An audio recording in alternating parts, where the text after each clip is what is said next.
Welcome to the official FIU Honors College podcast, Panthers Unleashed. I am your host, Massiel Gonzalez. Join us as we dive into the stories, passions, and discoveries of our boldest students, faculty, and alumni. Let's dive into today's episode.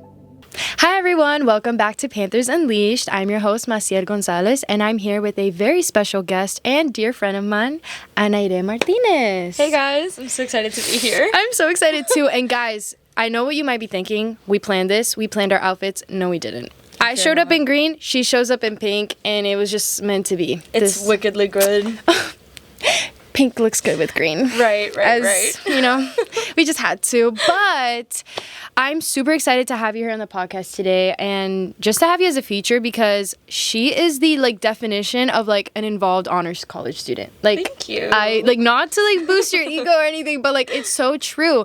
And if you don't know who she is, I'm going to give you a brief introduction, just like how I do with all of my guests here on the podcast. So let's get started. So from the moment she joined the honors college, she has embraced every opportunity, whether it's taking unique and thought-provoking courses, building strong connections with faculty, or stepping up to lead in multiple organizations. She has studied abroad in the UK, served on the Honors College 3 team, and continues to take honors courses even after meeting her requirements, simply because she loves the challenge and fulfillment they bring. On campus, she's the president of Delta Phi Epsilon, was active in Student Government Association and Relay for Life, and so much more. All while preparing for a future in law, which is not easy on top of everything that she's doing.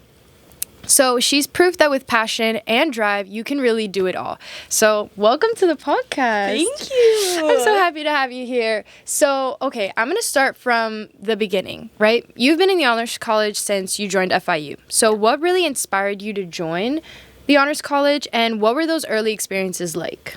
So I went to Miami Art Studio for high school, and for those of you that know Moss, you know it's a magnet school that prepares you for college through every single step of the way. And I knew I was very involved in high school, and I did not want to be bored in college. That was a big thing that the alumni kept telling us, listen, you're going to be bored when you get to college, and I did not want that. Apart from that, I have always known I wanted to go to law school. I've always wanted to be a lawyer. So I figured my best steps towards that were a good GPA, a good LSAT, and involvements. And the number one involvement I wanted was the Honors College. I wanted to take rigorous courses. I wanted to be top of my class, and the best way to do that was the Honors College. And it was a great experience, especially in the beginning. I had so much fun. I've met so many people from different majors, different paths of life. I took my IDH 1001, whatever I call it, IDH 101, and it's the freshman experience class. And in that class, I learned things that, despite obviously going higher in my education, I never got to experience if it wasn't for that class. We did so many projects and so many things that to this day, I am the most passionate about the projects that I did in that freshman course. I did different art projects, and I am not a creative person at all, if you know me. No, I'm not an art person at all either. I cannot draw. Right-brained. It's I read a book and that's it. I cannot draw a picture for the life of me. But that class brought out so much creativity and so much excitement, and it just opened up so many experiences for me, and I think my love for FIU only got strengthened because of that class. I feel like that's so true, especially when it comes to the courses. The professors here are just amazing. Any class that you take is just great, and I feel like that makes a lot of sense. I have loved every single honors college course that I've taken, not to brag or anything, but the courses here are just different, in my opinion. No, I completely agree. And of course, the good thing about FIU is that it's a community, right? And no matter what class you take, you have the opportunity to get close to your professor. But there's something about honors college professors. They genuinely care about your future. They genuinely care about seeing you succeed. And I think that connection automatically makes it so much better. And it's a connection that lasts even after the class ends. They're still checking in on you. If you see them walking through GC or something, they're like, oh my God, hey, how are you? They'll remember if you're applying to law school, oh, how's that going? Have you taken your LSAT? Whatever the case may be. Yeah. But it's a connection that's not just once the class is done, that's it. You don't talk to them ever again. It's something that lasts for a while, and I think that that's beautiful. And a lot of people can gain mentorships from different professors, which is also important as an undergrad. Yeah. But as we've been talking, you've taken professors from several honors college faculty members like Erica Kern, Pete Markowitz, Michael Yanni, and even, Law School in a Nutshell by Angie Puentes Leon. So which class, and I know this might be a hard question, but which class or professor had the most lasting impact, on you? Oh my goodness. From honors college alone? Yeah. Okay. So I've obviously loved every single one of my professors. I have actually 0 complaints, which is a lot coming from me because, I'm a certified complainer. But I think the professor that has had the most lasting impact on me has definitely been Professor Sutton, who is my study abroad professor. If you've ever had the opportunity to meet Sutton, you know that he not only looks for the good in every single person, even people that I'm like, I don't know how you did that one. But he genuinely goes above and beyond for his students. I did his study abroad last year in the summer. I took his class in the spring. And when I was taking his class, I was doing another class for my major. So I'm double majoring in international business and marketing with a minor in project management. So I'm taking quite a few classes a semester. She's busy. And one of my classes was at the same time as his. And I told him, listen, I really want to take your class. I don't know what to do. And he goes, don't worry. Leave it up to me. He went and he emailed the professor. He went and he emailed both deans of the Honors College and the College of Business to ask if I can still take that class with him. And I think, just how he is as a person is amazing. Like, he goes out, like I said, above and beyond for every single one of his students. And he, my favorite part about honors college professors is when you're going to law school, you have to beg professors to write you letters of recommendation. I think in the honors college, they ask you if they could write you letters of recommendation. Yeah. And it also makes the whole process a lot easier because it's already kind of awkward to be like, can you write me a letter of rec, write nice about me, please. And I don't know how it is in other schools. Just the whole process in general is very nerve-wracking to ask someone like a professor for a letter of recommendation, because you're like, what if they say no? What if they're like, get out of my face, what are you doing here? I'm already busy, and it's not something that they get paid for. It's something that they do voluntarily. Exactly.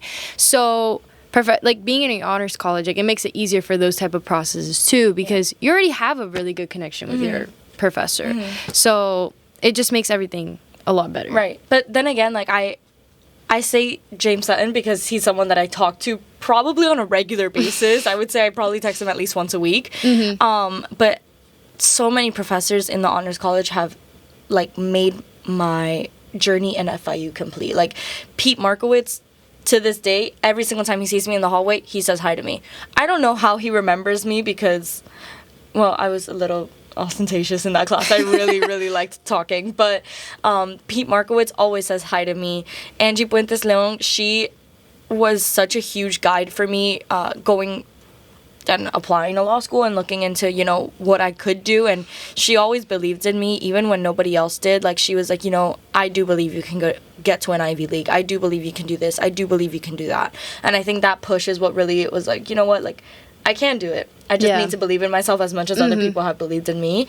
And then, of course, Eric Isaac, we both took a class with him. And I've been taking classes with him since before the honors college, but not actually registered in them. I would just show up to his class and sit there because he's such a good lecturer and he's such a good professor, and he's another one that I genuinely see that he cares for his students through and through. And again, I don't think you get that experience if it weren't for the honors college. No, I completely agree. I have nothing else to say to that. But now I'm going to get into something that's really impressive, is the fact that you've managed to stay very involved on campus. You're the president of DeFi. You were a part of Student Government Association and Relay for Life, and so much more, while also excelling in your studies. Because I know smart person over here, guys. She's, oh my gosh. But what... And this might be a tough question, but I know a lot of people are going to benefit from this answer because, there are other students who are out here also very involved, also doing a lot academically. So what is your little secret or thing that you do to help you balance your studies as well as like your involvement on campus? I actually really like this question. Thank you. Of course. So my biggest thing is time management, right? Like I can tell you right now, I'm probably in around 12 extracurriculars outside of being a full-time student, working 2 jobs, whatever. Sorry. The most important thing is time management, right? And realizing what works for you and how to handle that. So, for example, for DPHE stuff, I have been involved in DPHE since the second I walked into it. DPHE being Delta Phi Epsilon, my sorority. I joined my freshman year, and it was the best experience I could have ever had. That was my first step to getting involved in campus. I really will say, if you are looking to be involved in campus, it's very easy to come to FIU and go home, right? Because it's a commuter school. Yeah. You go here, you go to your class at 11 in the morning, and then you go home and you don't step foot in FIU again. The best way to get involved and truly enjoy your experience is joining a sorority or joining a sorority like that. Yeah. That or was like the any first step organization on Exactly. campus. Joining a professional fraternity like PAD, stuff like this. Like, this is the way to get involved. This is the way to make your experience the best that it can be. But it does become overwhelming, especially like I will say it proudly, I'm an overachiever. I don't like to do the bare minimum, and I don't like to do the bare maximum. Like, I will exceed that maximum if I can. I have before with even like my credits in class. Yeah. You need to be able to manage your time well. You need to have a Google Calendar. You need to have your Outlook calendar. Me and Google Calendar is like, we're best friends. No, like Google like this. Calendar? I literally spent. This is gonna sound so like nerdy and like whatever, but I literally spent like my Sunday. Customizing my Google Calendar, making it super aesthetic. It's like it's like pink lemonade vibe, so it's like yellow and pink. Yes, like and you color code her and you make her happy. And it brings me so much joy, but like, oh my god, like I rely on Google Calendar so much because I'm also like very busy, so it's like it's my way to stay organized and not just like burst into like a billion pieces. Yeah, of course. And again, like, you need to do things that are going to fulfill you, and you need to do things that are going to make you happy. For me, I know that being involved makes me happy. I know that helping my community makes me happy, and doing little things like that, right? So what can I do to make the things that make me happy make me even happier? I make them pretty. So on Google Calendar, I have it color-coded. On my agenda, I add stickers. And I know it sounds, like silly, really, like your tip is add stickers to your agenda. Yeah, because are you ever going to pick something up that you don't want to look at? No. Are you ever going to look at notes that are overcrowded and full of information that you can't even begin to stare at? No. You're going to do things that genuinely make you happy, and you're going to take the steps to do that.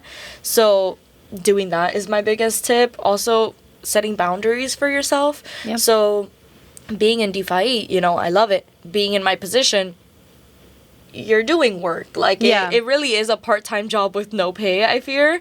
And I wouldn't have it any other way, but realistically, I do need to set that boundary. People in my organization know you can come to me as a friend after 5 p.m., but from 9 to 5, it's business. And if you come to me after 5 p.m. for business, I'm not answering you. And I know that sounds really, really terrible, but it's not just in DPHE, it's everywhere. Yeah. At the end of the day, I can't function if all I'm doing is work. And I think that really hit me spring semester when I was so overwhelmed I couldn't even take a second to breathe.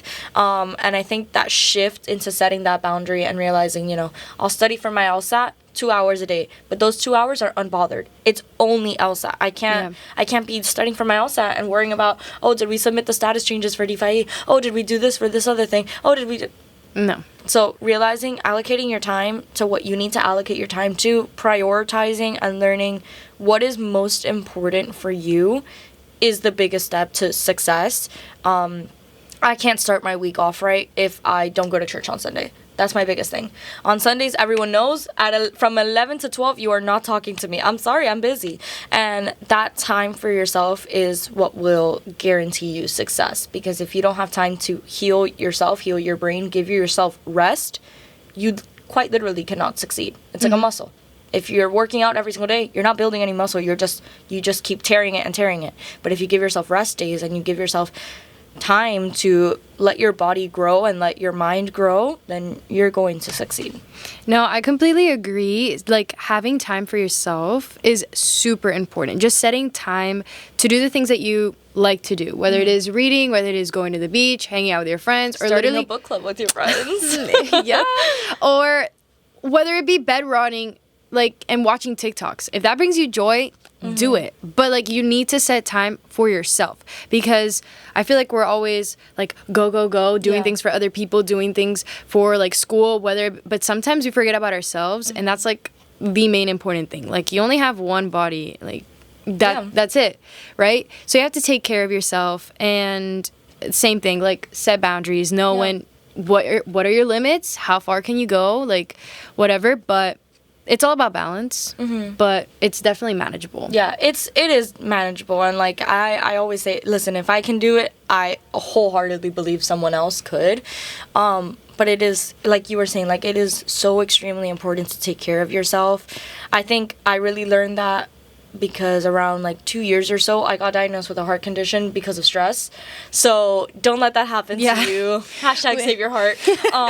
But you know, don't overwhelm yourself to the point that your body physically can't take it. Yeah. And just learning that pattern of, you know, this is something I actually heard on a podcast once. Learning when to recognize that you are feeling stressed out, whether it be, you know, I make my bed every morning. The morning I don't make my bed, I'm like, oh, something's off. Something's wrong. We need to fix it. What's going on? And being introspective, learning what it is about yourself that you know happens when you're happy, you know happens when you're stressed, you know happens when you're sad, so that you can better manage your emotions and be more emotionally intelligent, but with yourself. You can be emotionally intelligent with other people and have no idea what's going on in your own brain.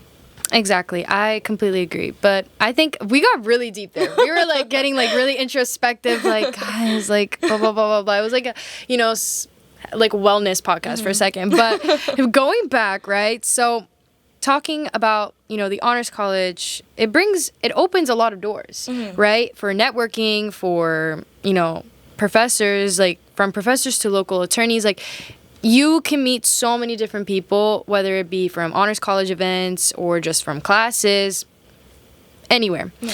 How have those connections shaped your career path so far? I like that question a lot. So, obviously, no one really knows this, I guess, unless you know me. But I run my own tutoring business, Anayre Scholars. Let me know if you need help with anything. I'd love to help you.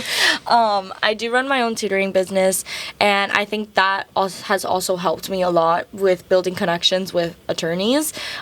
Specifically in Angie Puentes Leon's class, she would bring several attorneys to come speak to the class. And she would have them tell us about their journey in law school, what their careers have been like. All of these experiences that, again, I would not have gotten if it were not for the honors college. I think through her and through that class, not only did I meet a lot of people, but I made a lot of connections, right? Which is the main point of this question. I would go up to them after every single class and I'd say, hi, it was so nice to meet you. My name is Anayre. I'm interested in this field of law. I'm interested in going to this law school. By the way, if you have any kids, I'm a great tutor. 100% just laying that out there, right? You know, you never know, right? Yeah. I actually got like 2 or 3 clients from that class, and it's all because of that networking, right? And these are people, these are attorneys that to this day, if I text them, I know they'll answer immediately. And they text me and I go to their house and I tutor their kids and they're like, oh, you know, do you need anything? Let me know, you know, do you need an internship? Do you want anything? And it's that connection that you're building. Obviously, don't do things with the intention of getting something out of it, but it doesn't hurt, right? That, like, you know, you're building these connections because of these classes. If I would have never taken that class, I would have never met any of these attorneys. I never would have had internships guaranteed in the future, right? Because it's different to say, oh, I want to give you an internship versus you have an internship guaranteed with me. These are attorneys that own their own firms, that are, you know, partners of firms, that are creating their own businesses outside of law firms, and it's that connection that you're making that really brings your career forward. And I feel like something that a lot of students like mistake, or I don't know, they just don't realize, is that networking is not only with like professionals or professors. It can happen within your classmates, your peers. Like, you can meet people who are on the same career path as you. Like, whether, let's say, I don't know, you want to be an architecture or yeah, you want to get into architecture, right? And you meet someone else with the same major, that's already a connection that you have in the future that will pay off. Like he or she might send you clients, like vice versa. You never know what could happen. But the connections you make within class, like that's also very important, which a lot of people don't realize. They think, oh, I have to talk only with like, you know, these like adults, these professionals all the time to make those connections. Yeah, those are important. Don't get me wrong. But the connections you make within your class, that's also important. We met through class, and we were like, it was like a pre-law class, but still we became friends. We got to, and we were, you know, we're very similar. So and I know that like in the future, if she needs anything, like I'll help her out, vice versa. So those connections are also very important too. And I feel like that's another like networking thing that a lot of people don't realize, I guess, as much. Yeah, of course. I was literally just gonna bounce off of that. Like, we think that networking is this huge, big, scary thing, right? I need to go to all these events and I need to meet all these people in the same field as me. Maybe it's not that. It's not that serious. Networking is so important, but networking can happen with the person sitting next to you in your class. Like, that's literally how it happened with us. I went up to her and I was like, "Aren't you president of PAD?" She goes, "Yeah." I go, you know, I used to be in PAD once, and then we built that connection. Then a conversation started, you know? And it's really all about making that connection. Like, going back into DeFi, my little texted me and she's like, "Listen, like, my little and I are the same person. Like, that girl wants to go to law school. She wants to be a lawyer. She has the same passions. We're both, like, very out there. Like, we're whatever." And she texted me and she's like, "Mother, I want a job." And I said, "Mother will help you." And I, contacted immediately the lawyers I used to work for, and she is now working as head clerk. Mind you, she's been there for like 2 months. She is now working as head clerk of the firm. I'm so proud of her. Mel, if you're listening to this, I love you.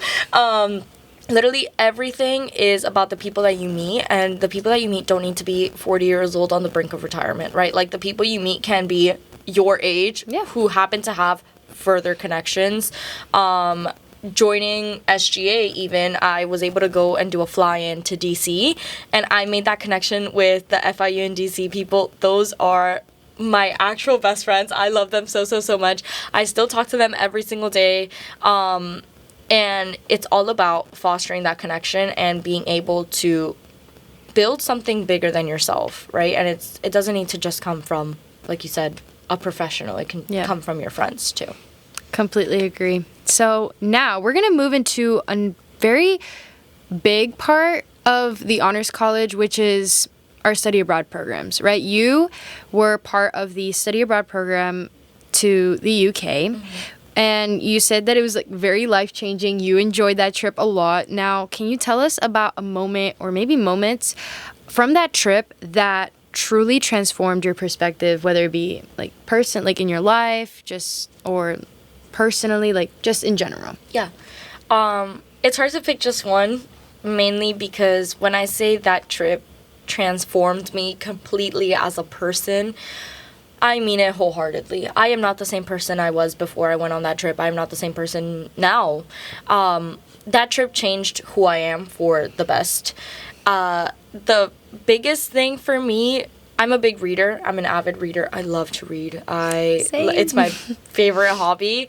But being here, I don't really get a lot of time to do that because of all the involvements, because of the 2 jobs, because of this, because of that. It becomes a little bit overwhelming to remember to focus on what I love to do. Yeah. But over there, when you're taking the tube, you have no cell service. You have no one to talk to. And sometimes you're taking the tube or the train for hours at a time. I read, in a month, I think I read 5 books, which doesn't seem like a lot for like a big reader, but like it's a lot for me. No, that's a pretty big like And thing. I bought 80 books. And I brought back a whole 2 new suitcases. Full of books. And I think there were so many moments where I literally just grabbed a book. I went with the entire group of study abroad people, and we sat down in a park and we read. And I think moments like that are what made me realize that there's so much more to life than just work. And there's so much joy and happiness in the little moments, and we just need to appreciate that. It also made me realize, like, there's so much beauty in every single person that you meet. Like, I had people on that study abroad that I had met before, but we'd never spoken, and to this day, like, we text each other, we DM each other on Instagram, like, people that at first we had no connection with. Yeah. And now we text each other and we're like, oh, do you remember this one day when we were over there? Like, do you remember when, like, so many little things. Yeah. Like, do you remember when the fire door wouldn't open, so we had to climb out through a window? And I was like, yeah, that was a good moment. That was, like, so many good moments that I'm telling you, like, I think back on that and I can't wipe the smile off my face. Yeah. Like, I can't not smile and laugh and be happy that I did that experience, because I am not the person I am today if it wasn't for that. That's so beautiful. All right. So you've mentioned that you feel very passionate about giving back to the community, being involved in the community, whether it be through philanthropy or like community service, whatever it may be. But as I said in your introduction, you served for the Honors College Street Team for a year. How was that experience like? And what did that teach you about giving back to the community and just being playing a strong role in the community? So I joined Honor Street Team. I think I was one of the first people, I think I was one of the first people to start it, I guess you could say. And I joined it because, they advertise it as being this opportunity to connect with people and show people what the Honors College is like. And I wanted to do that because the Honors College has given so much to me. I wanted to give back to it. Yeah. And I was like, okay, I need to tell people to join it because this is the best experience you could ever have. And it did exactly that, right? It let me meet so many people, and it showed me that community service goes beyond just having, hours on a sheet of paper, and it goes beyond saying, like, oh, I did this and I volunteered for this organization. Honor Street Team allowed me to participate in so many behind-the-scenes activities that I think that was my favorite part. It was making sure that everyone at the event was having a good time. It was communicating with new people. I met so many people through Honor Street Team, participating in their events, helping them with the events that I otherwise would not have been able to meet. And I think it just continues to grow so much as an organization. Yeah. And I have so much hope for them and for what they'll continue to be. And it really was a great opportunity. I think everyone should do it at least 1 year, like how I did. I think it lets you see that there's so much more that goes on behind the scenes. And it makes it just so much more worth it to just help as much as you can. No, and I mean, I know a lot of us who are already in the Honors College or who have maybe browsed through the Honors College website, like they're like looking at the requirements and like, oh my God, we have to do like 20 volunteer hours per like year. But like, honestly, it's not as bad as like it may seem, I guess. Like, I feel like if you're doing the volunteering just to get the hours, you're not doing it for the right reasons. I feel like you should volunteer in something that you're passionate about, whether that be, I don't know, in an animal shelter or like when the holidays are like coming up, giving food to the homeless, like during like Thanksgiving week, whatever the case may be. Do something that you're passionate about. But the volunteering is just to like show like that we're not just like here to like learn and whatever. Like, we have to give back to the community. I feel like, because that's like what makes it like a working society, in my opinion. So I feel like it's super important, whatever volunteering you do, whether it's like here in school or just out there, it's very, very important to get involved and go out there. Yeah. And it can be intimidating for someone applying for the first time, especially like right out of high school. They're like, oh, I just did 1,000 community service hours. Now I have to go back and do more. But again, it fulfills you in such a beautiful way. Like, when I first started, I was doing community service like online, and I was doing like, write a letter to like an elderly person. And I was like, okay, whatever, that's quick, it's easy, and I get my volunteer hours. And I realized I wasn't enjoying what I was doing because it wasn't boots on the ground, helping someone. And I think finding something that you're passionate about and really advancing that is the best way to do it. For example, something that I did, I went back to the church that I go to, and I started teaching little kids, like, about their first communion. And at the end of the year, like, they went up to me, and they were like, oh, Miss Martinez, thank you so much for all your... And I was like, oh, my goodness, my heart. Like, it's stuff like that makes you realize, like... And I don't even think I submitted that as volunteer hours because it didn't matter at that point. Like, I just wanted to give back. Yeah. You know, and if there's nothing that you find that gives you passion, then make something. Like I really love educating kids. As much as I want to be a lawyer, I think being a teacher has always been like where my heart's at, I guess you could say. I love kids. I love working with kids.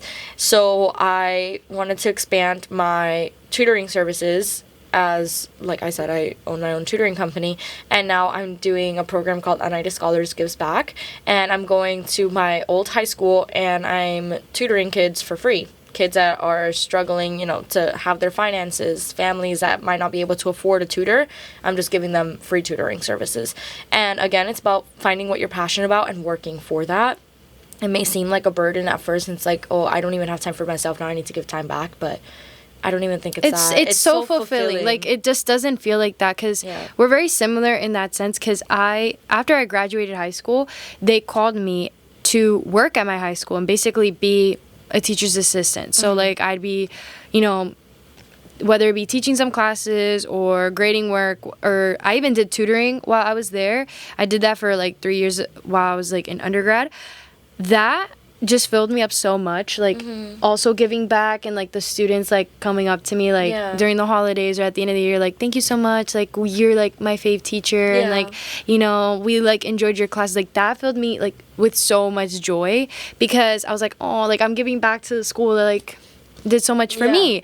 And again, I didn't like whatever volunteering I did there too, because it was my job, but I also did some volunteer work.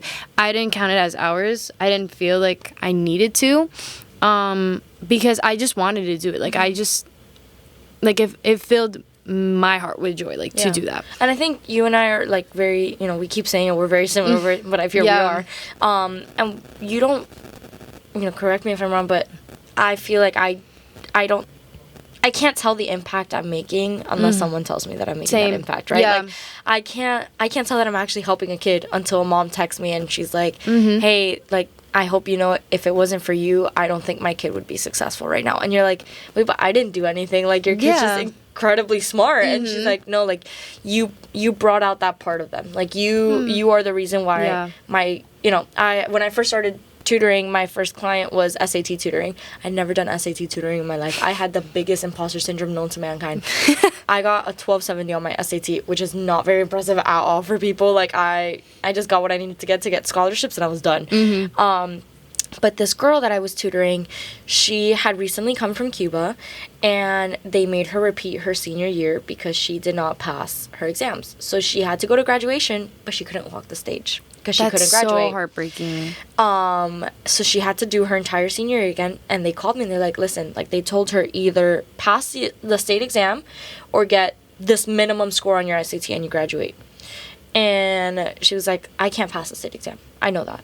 But I do need the SAT for college, and I need it for this. So I might as well just focus on the SAT. I was like, okay. It's crazy work right there, but okay. Yeah. She got into Miami-Dade on a full ride. She is, like, one of the smartest people I know, one of the sweetest people I know. And, again, like, I was like, guys, like, I didn't do anything. Like, I just made her do practice problems. But they were like, no, like, you taught her in a way that she would not have been able to learn before.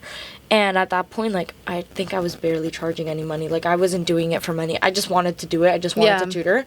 And I think, again, like, it's those little moments that you're like, wait, like, this actually meant something to someone. It wasn't just in my head. I didn't just have a dream that someone said thank you. It was real life, you know? And it's those little things. And I think, again, doing community service, being in the honors college, allows you to bring that part of yourself out there.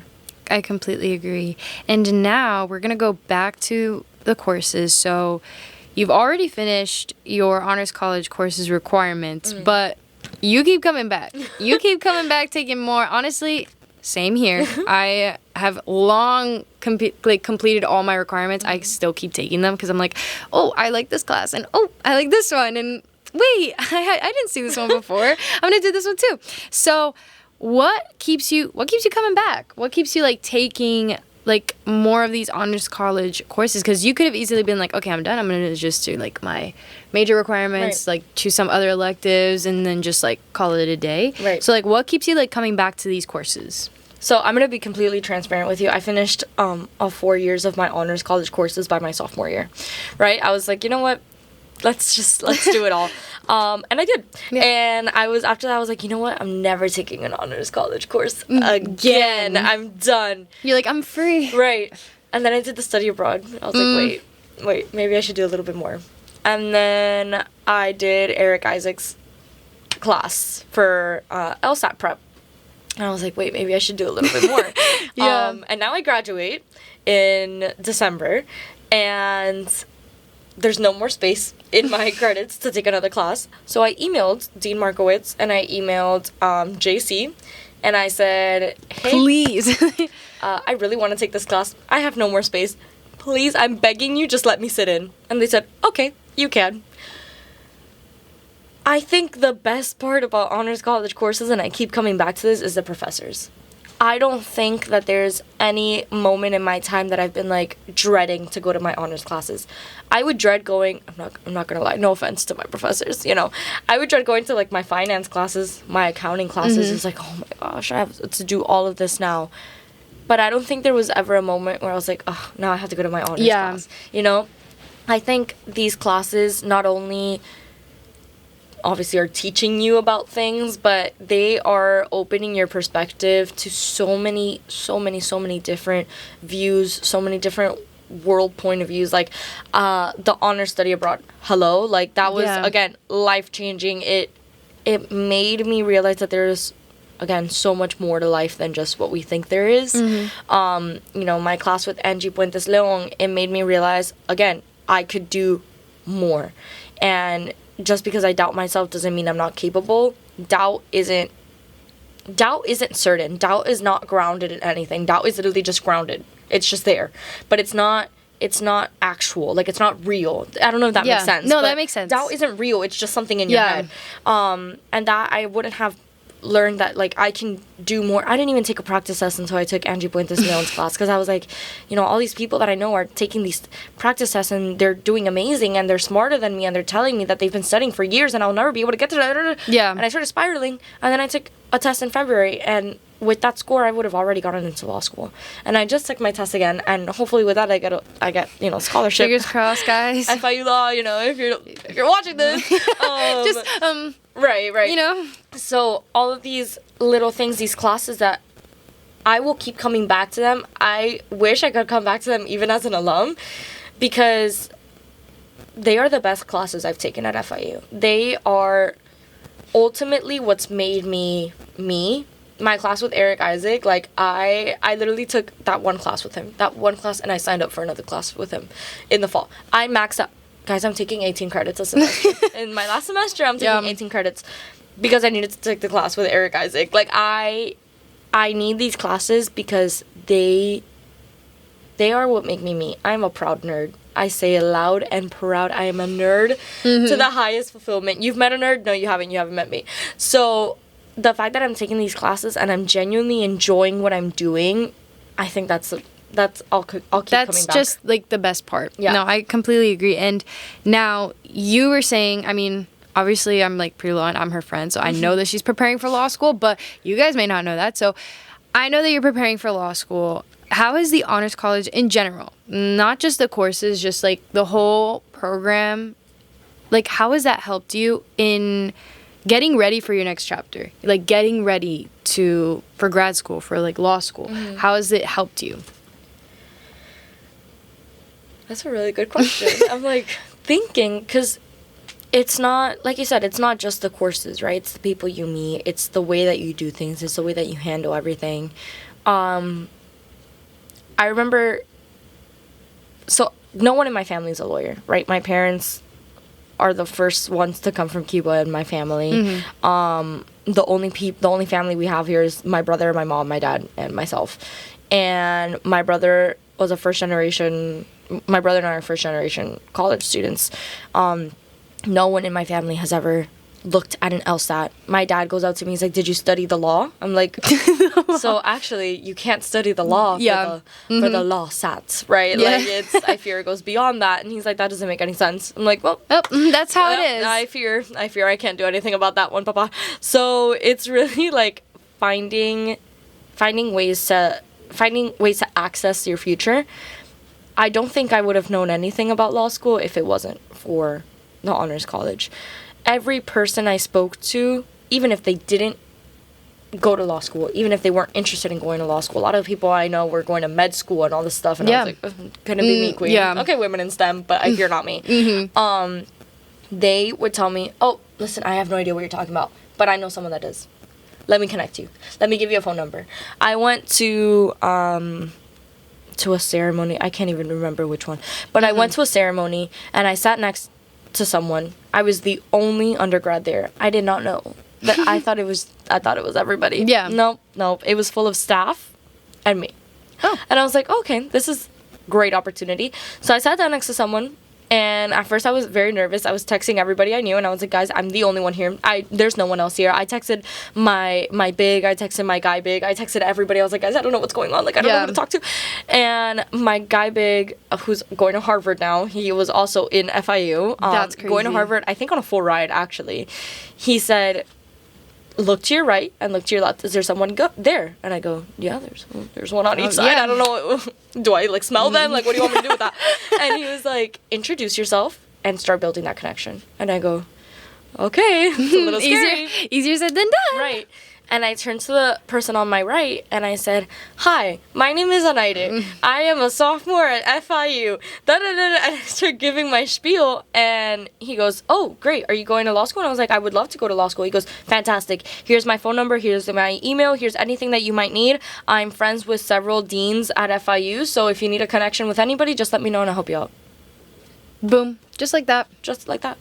Again, like, these are things that I learned how to network because of honors college. I learned how to talk to people because of the honors college. I learned how to, I'm a big writer, I love writing, but I learned how to make my writing as close to perfect as I could because of the honors college. Like, all of these opportunities are through the honors college. All of these people that I've met are through the honors college. The classes I've taken, everything that I've been able to do at FIU, the honors college has been the foundation for it. If you don't have a strong foundation, your building's going to collapse. Yeah. And the honors college has been the strongest foundation for my time at FIU. I know that anything I do owe like a large amount of gratitude to FIU honors. I think that that's beautiful. And unfortunately, we're getting close to the end of our podcast, which I'm super sad about because I love talking to Anayre. But I always end the episode with asking my guests, like, what best advice they would give to our viewers, our honest college students, right? So what would be your best advice to a student who's thinking about joining the honors college, or just an honors college student in general? What's the best advice you can give them? You get out of anything what you put into it. And if you go to FIU and you spend your whole time, because I would hear this a lot from people, I didn't even want to go to FIU. FIU wasn't my number one. I wanted to go to this other school, and I'm a big hater of any school that isn't FIU, I'm going to be honest. But they would always say, like, they wanted to go somewhere else and that they don't like it here because they wanted to go somewhere else. Why are you living in resentment? Like, appreciate where you are. First of all, realize how blessed you are. Look at how far you've come. You graduated high school. You're going to college. Like, first of all, I'm so proud of anyone that's doing that. Not that many right? people like, also have the privilege to do that. Exactly. So and it's such a beautiful opportunity that you're able to be here, but you need to make the most out of it. Because if you're going to go here and then you're going to go home, you're going to go to class and you're going to go home, what are you going to like about school? You're not going to like anything. What, you're going to tell me that, oh my gosh, I can't wait to do my business calculus. Girl. But you know what I loved? I loved when I would go to the study group in the morning. And then after my business calculus class, I'd go with everyone from my class and we'd go to Café Bustelo in GC and we'd eat something. And then from there, I'd go to GC Lawns because there's always something happening in GC Lawns. And I'd go to GC Lawns and I'd go to the little farmer's market. And from there, you get out of it what you put into it. I have given FIU everything that I possibly could. And I genuinely do think FIU has given me everything back. And I love it here. And I really do think, you'll love it as much as you put love and care into it. A flower can't blossom if you don't water it, if you don't give it soil, if you don't give it food, if you don't give it sunlight. Hello, like, water your garden, like, make it worth it, make your experience worth it, because these are the 4 years that you have. Make the most of it. I think that was beautiful. That's a beautiful way to end our podcast episode today. Thank you so much for joining us and Thank you for out having of me. your busy schedule, taking the time to be here and sitting here and talking to me. I appreciate your time. I appreciate you being here. Thank you. And your story is just such a great example of an honor school. Hello. My brain's not working. I haven't had my café utelo today, but your story is just a great example of an honors college student and how they get involved, just the core of who we are as students here, and just how the honors college opens doors and builds lasting connections. So we, I appreciate it. I know all of our viewers appreciate you sharing your story and your advice and all of your insights. So just thank you so much for being here. Thank you for having me. This is such a fun thing to do. When I met you, you were like, oh, yeah, I do the podcast. I was like, what? Yeah, you're like, what?